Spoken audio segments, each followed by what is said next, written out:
Action! What's going on, you guys? 10 toes down, another episode. We got a beautiful, lovely lady in the building. Please West, y'all. West. What's going on? What's going on? Please let the people know who you are. What's your name? My name is Lil MC. I came all the way here from the Bay Area. I'm happy. Apparently, I'm one of the first West Coast artists, so Woo! I'm happy to be representing. No, we gotta clap up for that. Listen. Let's go. Yo, Clap it up. Whole room. You too, Nana. Clap it up. From the Clap it Bay. up. That's right. Hopefully, the first of many. You know, now Yes. that I cracked open the door. Open the door. I'm first and foremost an MC, a rapper. I also like to sing melodically. You know, I'm not a Mariah Carey singer, so please don't try to get me to hit those those high octaves, right? No, you see Okay. No, ain't no way. Mariah breaking glasses. Yeah, Okay. I got like a nice like little range. I call it like the menopause You do. music and like the boy band music, like Backstreet Boys to Alanis Morissette. Okay. That's my range. I see. Wow, what I'm that's interesting. Oh man, the way you broke that down. Okay. I digress. I also produce. I've been producing for like 8 years as well. I play keys. Nothing crazy either, but you know I just dabble here and there. Hip hop educator. I put women on. I'm a event curator. I founded Queens of the Underground. It's an all women hip hop performance platform. Okay. I don't know. I'm probably missing a few things, but overall hip hop enthusiast, creative. A jack of all fucking trades. All trades. That just basically that's what it is. Except dancing. Don't make me dance. You probably can do a 1-2 No, step. Yes. You probably, yes. see, 1, 2 you got it. You got it. Come on now. We're going to go ahead and go into some history. Okay. The history of the Bay.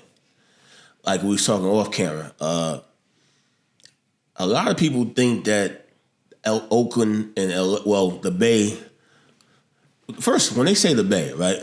A lot of people think it's just Oakland and San Francisco. Break down what the Bay really is. Okay, so pretty much, if you're going from north to south, it's gonna be really like anything south of Sacramento. Okay. Is Sacramento not really considered the Bay? All right. You know, but they kind of got a base down to it. So you got Vallejo, you got Richmond, and also not really anywhere like near Santa Rosa. That would be like considered the North Bay. But you got Berkeley, you got Oakland, San Leandro, Hayward, San Francisco. You got the Peninsula, you got San Jose. All of that's the Bay Area. But if you hit Santa Cruz, you've gone too far. Santa Cruz is not the Bay either. Copy. All right. Too far south. Yeah. All right.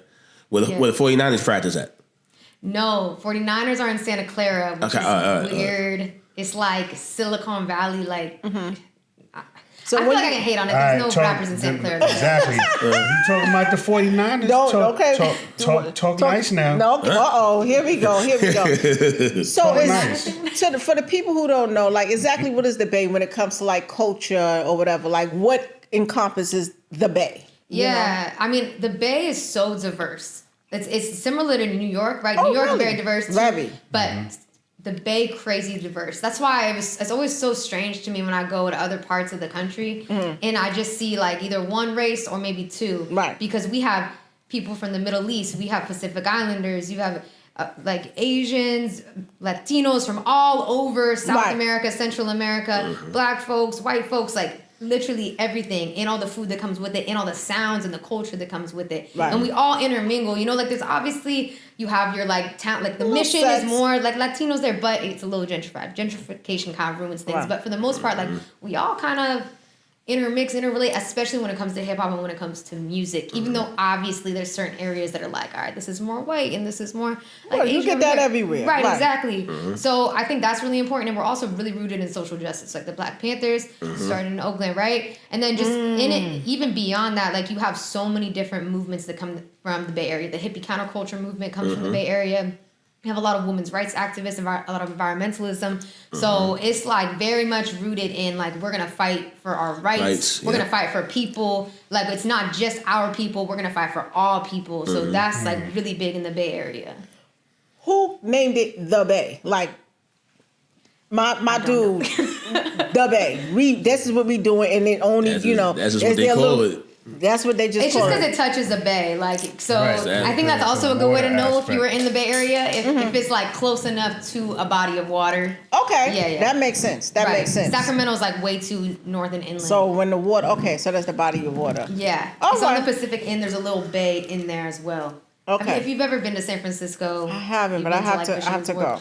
It's okay. I'm still trying to wrap my head around New York's geography. And I think it has a lot to do with the shipping aspect of it, because there's a lot of commerce, there's a lot of ports there. So a lot of products come in through that area. That's like a real whole lot of products. That's a big ain't that where crack started? Shipping hub. What? When them boats was sitting up out there during COVID, that was like, yo, bring that's where them crack to the started. bay, yo, listen, come on, so we can ship these out. You know what I mean? Yeah, that's where crack started. Oakland. Yeah. Okay. Yeah. Okay. That's a a whole little bit nother after history. my era, but We're going to get back to you after these messages. We're not too sure. Shout out to the chefs in Oakland. They're chopping it up. They're chopping it up. yeah, I'm sure they were cooking it up crazy. Oh, man. So we got to get to your history. You know, when did it start for you as being an artist, you know, as being a creative? So ever since I could remember, since I was 5 years old, I always tell, I don't even have a memory of myself without music. I started writing songs. I was writing plays. And then I started playing keys when I was writing musicals when I was really, really young. Just like, you know, for my family, for my friends, for the neighborhood to come watch. And then I started playing piano. I dabbled in clarinet and percussion, just other instruments. Right. But it wasn't until I was in high school that I started rapping. And it all came out of a lot of trauma that I went through when I was 14. And then it kind of just like put me in this really vicious trauma cycle. I started using drugs and alcohol, and it just like perpetuated. Right. But that's kind of what drew me to freestyling. Was I felt like I finally had kind of like a mode of communication to process what I had been through that I wasn't able to get from just playing instruments in the same way. Right. So it had to be something more vocal and just have it out or whatever. Yeah, I mean, I don't know. Like when you freestyle, you kind of just like shutting off a part of your brain, and you're just tapping into like your subconscious. Right. So I think that's what it was. I was always really good at freestyling. That's where I really got my foot in the door. Like I would just do ciphers, I would do rap battles, all of that stuff. Wow. Because I wasn't even thinking, you know? Like it's different from when you're writing a song. It's so much thought and intention. Right. You just going. And I discovered a lot about myself that way. You see, now, let's get into that even more, because a lot of people would think that's not from the Bay.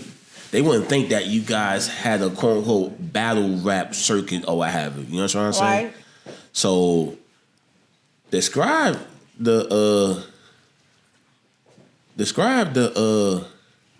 energy of that battle rap circuit.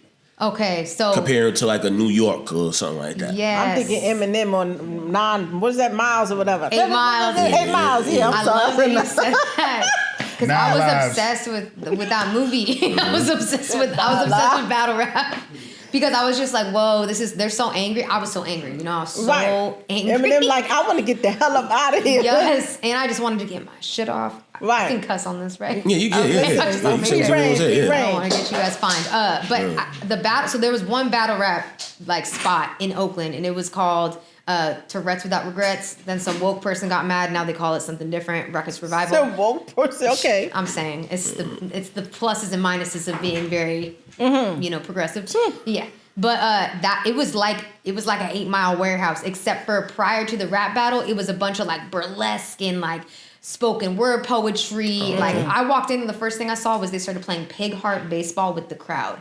That was my I was like, I thought I was here for a rap battle. What an idea. It was Big crazy. Hard baseball. Like they take a pig heart, hit it into the crowd. And it was like 600 people packed in there standing in this big warehouse in Oakland. And then at the very end, they had a rap battle. And when I got there, I was the only girl, and it was just a bunch of dudes. And I was like, "Fucking, I'm just doing this." Were And you by yourself? I had my friends with me. Okay. But I didn't know what to expect. It was something that wasn't really like promoted. This was before Instagram. I mean, maybe there was Instagram, but it wasn't on there. Mm-hmm. So I didn't have any like, oh, I studied this and watched videos. No, you just showed up, and I made it past the second round, and then my now friend B Nasty, he ended up like smoking my boots in the final round. He called me like a bunch of crazy names, but you know. Oh man, what an experience. Yeah. There's a lot of dope rappers that come out the Bay, man. There's a lot of dope rappers. Rappers that a lot of y'all don't know unless y'all up on what's going on. Give us a few, because So I'm now- trying to think There's a of lot some. of culture. There's a lot of E40. culture, Okay. you know, that is tied to just hip hop in general. You'd be surprised. Shout out to Mr. Fab. You know, you'll be surprised with the people who have a good grasp of the history from a cultural standpoint, you know, and you know, again, this is about people having a voice and kind of letting their voice be heard. It's about expression. Hip hop has always been about expressing yourself. You know what I'm saying? Everybody can't be living the same goddamn story every day. Right. You know And it's just not always out in the Bronx. That's what we're dealing with right now. Hopkinton. What is this story that it feels so much like the Matrix. Oh. Everybody's kind of robotic. Everybody's doing this the same way for the same reason at the same time of day, looking for the same response Facts. from the same people. Shit, that's true. That's boring. Get out of here with that. You know what I'm saying? That shit is not hip hop. You know what I'm saying? That shit is I think that- monkey see, monkey do. That shit is cliche rap. It's I'm going with formulaic. that. They're trying to do a formula. They're seeing what works, but they're not realizing that if you understand the history of hip hop, it was really about having safe and creative spaces to just be yourself and be the antithesis. But when you take an underground movement and you make it mainstream, then now you're commercializing it, now you're commodifying it, and now you're losing a lot of control of what happens. And that's when people just do the plug and play formula because they just want to succeed. They don't. A lot of them aren't even really artists. They're just like, I want to be famous. I want to have this lifestyle. Versus like, I want to do something. They don't even creative have and a unique. passion for They it. turned that shit inside out. It's a Right. business, and that's basically what it is. Listen. I don't know. Some people have different opinions about it. Some people go, yeah, but it is 90% business anyway, and Yes. 10% whatever. But, you know, it just depends on the person that you're speaking to. If you're going to be dealing with more with the creativity and the artistry factor, or you're going to deal with the business. No matter what, you still got to have the business included in it. That's a But fact. maybe they just don't agree of it being 90%, you know. I don't know. But she's right. There's some people that are deemed to be artists that don't give a rock about this music at all. At all. They're here and only for the money. And they're willing to do whatever they got to do to collect them coins. Well, Now- they go damn sure have to do a lot. The work that your philanthropic, when I'm saying that, that's Philanthropy? Yeah, what she said. Yeah. How did that come about? What inspired it? So I don't know if I would call it philanthropic because I do get paid for the job I do. Just to be clear, like someday when I get my money up, I will definitely do this for the love. But I got a kid, so gotta support myself and him. Absolutely. But yeah. Shout out Especially in the Bay Area. to the mommies. Yeah. Yes. I had my kid young too, but I actually started at Hip Hop for Change, which is the nonprofit I work for. It's a nonprofit that uses hip hop elements and culture to uplift the community and kind of address socioeconomic issues, social justice issues, so environmental injustices, you know, injustices amongst minority communities, Black communities, immigrant communities, all of that stuff. We use hip hop as a vehicle to uplift and primarily with the youth. So we're mostly helping make youth the agents of change in our community. But I started doing that because I actually went to college, and I went to college while having a son on grants and all of this stuff. I left college, 80 grand in debt, and I didn't want to do psychology, which is what I graduated with. And I saw this man who is now my partner in life. He was doing an assembly in front of 500 kids. I saw a video of him doing an assembly with kids on hip hop. And I hit him up that day. He was my friend at the time, and I was like, yo, whatever you need help with, I will help you with. I will do this unpaid. I will intern. Like, this is the shit I want to do. Right. Like, I was just so inspired. Like, you know, you're like a superstar, but in a room full of kids teaching hip hop. Come on now. And I was like, this is the lane I want to be in. And then I started from the bottom, and I just put everything into that. Like, I worked my ass off. I studied curriculum. So you could ask me so much about hip hop history in general, and I know a lot of it. Right. Surprisingly, I actually know more about New York hip hop and East Coast hip hop. Right. But yeah, so now I work my way up. I'm the program coordinator there, but I've developed our women's empowerment program. I've helped develop our exchange program. We took kids to Taiwan last year, and they performed out there. We have a program called Pipeline to Positivity. I work in the juvenile halls, and we'll get kids from juvie, bring them into our studio. They get to do stuff for free. Dope.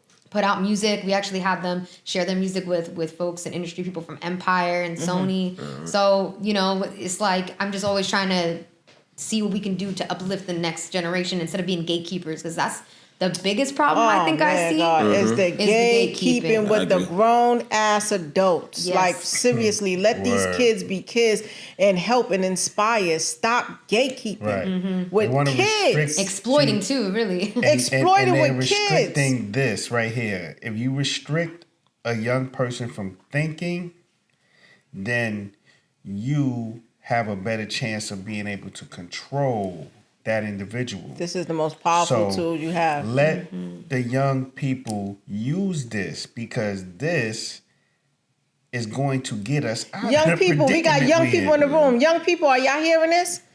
Young people. The young people, Jada. No. Y'all hearing this? They don't have no clue what's going on right now. Right. See, they're already under the Not mind a clue control. whatsoever. They gatekeeping. So anyway, So let me ask you this question, right?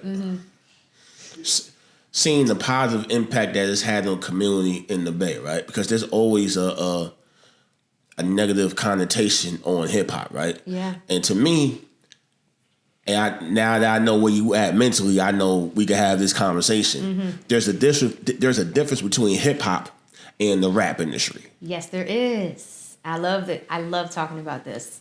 There's a huge difference. So I think, like, to just piggyback off what you were saying too about, as far as like liberating your mind and whatnot, breaking out of the matrix, which we're 100% in, is creating your own reality. And if we're stuck in a phone all day, a phone that is controlled by tech companies that are now in bed with politicians, like, they're controlling the narratives, they're controlling the algorithm, they're controlling what you see, what you think, what you hear. They're creating your reality and you're agreeing to their reality.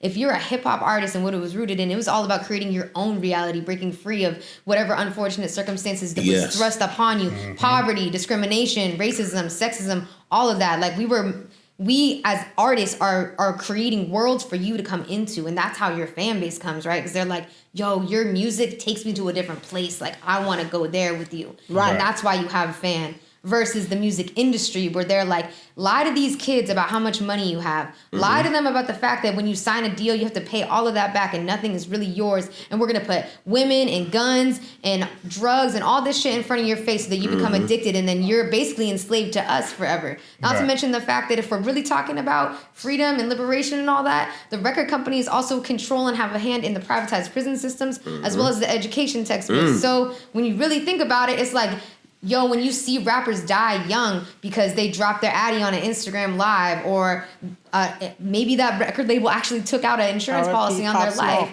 you know, or they end up getting arrested. It's like they're just keeping you in this cycle, in this hamster wheel. Woo. So we have to decide to, like, make different types of music to create, to vibrate at a different frequency. And maybe it's not going to be that mainstream ass shit, right? But who cares? Like, how many fans do you really need? Right, 100 fans that pay you $1,000 a year, or 1,000 fans that pay you 100. Definitely mathing. You can change your life that way, right? Why not try to be, like, intentional about your audience and your messaging rather than trying to appeal to everybody and be like a, you know, that's like a problem. Yeah, everybody's so hyped up on the numbers. The numbers on Instagram, 50 people are following me, 1,000 people hit my likes. You know, I tell my young world all the time, like, stop worrying about the likes and the follows and the this and that. Worry about you being the best version of yourself and keep moving. And believe me, I use Forrest Gump as an analogy all the time. Forrest Gump was running, and people started to follow him. And even then, he didn't ever look back. He just kept running. That's such a good analogy. I never thought about that. Forrest Gump. That's what I'm talking about. He wasn't even trying hard. He wasn't even trying. Forrest was about to get his ass beat. Yeah. She said, run, Forrest, run. And Forrest ran, but he ran 1 month. 1 month became 2 years. 2 years, he started getting a beard. He ran till he can't run no more. It gained notoriety, right? This is a perfect thing. It gained notoriety, and then it went on the news, and everybody was like, I want to run with Forrest. And people started running with Forrest. Forrest didn't even know why he was running. But Forrest was running. It didn't even matter. He was getting his ass beat. And then Forrest kept running, but the people's behind him, and Forrest never look back, because that's why I tell my kids all the time, the leadership actually starts with you. And Forrest Gump is just most, like, that was the best example I could give at the time. Now, this next question is a two-part question. A question mixed with a statement. Let me say that. The impact that the program's had in your city, right? Now, let's backtrack to 2 years ago, 50-year anniversary, New York City. well, if you've been paying attention to news, a lot of gang violence is on the rise in New York in the way that it hasn't been in quite some time, right? Mm-hmm. But in the summer of 2023, where you had all the 50-year anniversary celebrations going on throughout the whole city, I noticed that the violence overall went down. And I remember being at 1520 Cedric Avenue, where they, for those that don't, that's the home of hip hop. For those that don't know, you should know that. But if you don't know it, hip hop started August the 10th, 1973, 1520 Cedric Avenue. Now, I watched Public Enemy on the same stage as Fat Joe, Scarlett, KRS-One, multiple other people. And the people that were in that audience were people from the ages of like 10 to like 65. That was a big range. And at the end of that festival, event, whatever you want to call it, nobody got shot. Nobody got stabbed. Everybody went home safe. And people know that particular area of the Bronx, that's the Wild Wild West. Literally. That's the Wild Wild West. If you know that area of the Bronx, it's a dangerous area. You know what I'm saying? But it just showed me the power of the culture. Same thing. They shut down 125th Street, Harlem. Same thing. The power of the people. As well, yeah. So it just showed me like, okay, they need to do this every year because it will stop the violence. Most of the time in most cities, the violence happens when the weather is warm, when the weather is hot or whatever. So, of course, the next year come, they don't do it because, to them it's a money grab. That's all it was or what have you, right? Now, what would happen if we took the same program that you guys are running in the Bay and we applied it to every single major city in the country? I think it would be really powerful. I think first and foremost, there's a lot of people that don't really know the true, authentic history of hip hop, and they rap. You were asking like what the difference between the rap industry or rap in general is and hip hop. People don't even know that hip hop is an entire culture that even goes beyond the 5 elements and the 4 expressive elements. You got fashion, because if you think about culture, it's like a way you speak, a way you act, rituals, traditions, religion, spirituality, and hip hop has all of those things and beyond. So it's important if every major city in the country stopped and was rooted in and grounded in that history, celebrated what hip-hop was really about, including the 4 principles, peace, love, unity, and having fun, and understood why it was used to resolve gang violence, where people that were from rival gangs were actually like using breakdance battles and DJ battles and all those sorts of battles to solve the problems and stuff like that. Like, imagine what that would do. I mean, you saw Kendrick kind of do that low key with this pop out. Yeah, facts. You know what I'm saying? I agree. And I know it's not going to solve everything, but it's just, I think that people get confused and they think like, oh, hip hop is the reason why there's so much violence and the reason why so much this. But it's like the violence existed. Long before hip hop it was even ever created. Violence is people speaking on violence because that's what they're seeing. But who's pushing and putting money behind people to speak on that violence? Thank you. You know what? I like having these type of conversations, man. It's very enlightening. Now, you see, like, I look at it like this, right? The powers that be know how powerful the culture is, so that's why they have to do things to deter, people and to do the different things to go ahead and keep us divided and not keep us working together or what have you. Wherever there's a culture amongst minorities, even before hip hop, where you see us all coming together with peace, positivity, love, and unity, there's always an outside force that comes in to try to break it apart and deter it. Like, I was reading about how you had the East Coast, West Coast Panther War. A lot of people don't know about that.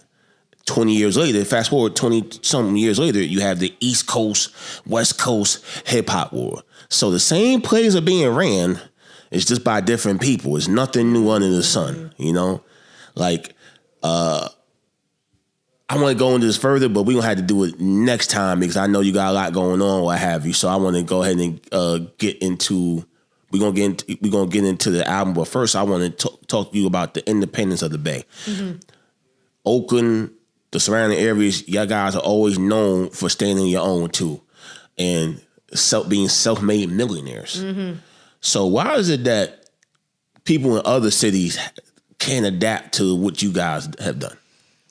I would actually argue that it would be helpful for the Bay to have a little bit more infrastructure. We do have Empire out in the Bay, and we do have Rap Bay. We have, we have some infrastructure, but I think we need a little bit more in order for artists to be able to really get that visibility. But as far as independence, you have artists like LaRussell who are really creating these models of independence for artists. He sold out $1,000 ticket, intimate backyard experience, and people bought that. And I want to say like a day. Like I might be wrong in exactly the time frame, but it was insanely quick. Like that is so inspiring as an artist. Whether or not you like his music, you cannot knock him in his business. You can't at all. You cannot. You know what I'm saying? So, and I mean, there's other artists like Russ. He's not from the Bay, but you see artists that are really giving game, which I really appreciate, on how to get out of these 360 deals. You know what I'm saying? People don't even realize when they sign a deal. I tell all my juvie kids this when I'm with them. I'm like, look, you have to pay all this money back anyways. If you have 1 million fans, 100,000 fans, then you don't need a label. You can just sell direct to consumer. So why not do that? So I do think that the Bay does have that, but I do think we need a little bit more support, and I think a lot of that has to do with sharing resources. It's hard for me to speak to other, cities and exactly what they're doing, but I know when I come to New York and when I come to LA, there does seem to be a little bit more opportunity as far as, you know what I'm saying? Because there's just so much more going on. But as far as like hip hop education and social justice, the Bay's got so much, like, for an artist to be an educator and an artist in a way that you can't really do in other parts. So there's that as well. That's beautiful. Before, of course, we got to touch on the single before we go. Okay. The name of the album, what inspired the album. The new video is dope. Actually been out a couple months now, right? Yeah. So I dropped my album, Flex Machina. That was like officially my debut album last October. So this is going to be like the last bit of my press run for that album before I get into my new project. Copy. But it was all like, I love that Shaka was talking about The Matrix, because my whole album was really inspired by dystopian futuristic science fiction. Not so heavily, but my next project is more heavily influenced. I'm actually writing a dystopian futuristic screenplay set 25 years in the future called Where Did All the Dreamers Go? Dope. And seeing what impacts us when AI takes over all creativity and we no longer have the faculty to create and imagine our own realities anymore. Okay. All right. So every song will be affiliated with a dream, because only a few people can now dream. People can't dream anymore. So that's going to be the new project that I drop early next year. Lavender Fields is just a single, a Lucy M made. That's my favorite song. Thank you. You know what I mean? I love that song. So much, like I was telling you, it got like that Alchemist type of feel to it. You know what I'm saying? I love Alchemist. He's having a crazy run this year. Definitely is having a crazy run. I voted for him for producer of the year, so. Definitely. Yeah. You know what's crazy? It's dope because it's kind of like it's refreshing to have a female on that is actually in tune with hip hop culture. No disrespect to other ones, but understanding the history and can actually fucking rhyme. Yeah, rhyming. Oh my gosh. Thank you. Like, if you don't rhyme, I feel like it's not even rapping. Like, to me, I don't even like it if it's not multisyllabic rhyming. Like, it has to at least have 2 syllables. Otherwise, I'm probably not a fan of you. So on that note, let the people know what you're doing the rest of the year. And yeah. Well, I'm here right now because I got a billboard that's going to be out in Times Square, so I'm excited to check that out. I have a music video dropping that's inspired by the film Dune. So we actually went out to the dunes and filmed it. If you've seen that movie, it's pretty crazy, for a song called Pyramid Scheming. The rest of the year, I'm kind of just like staying inside and working on this new album, this new screenplay. So I'll pop back out again.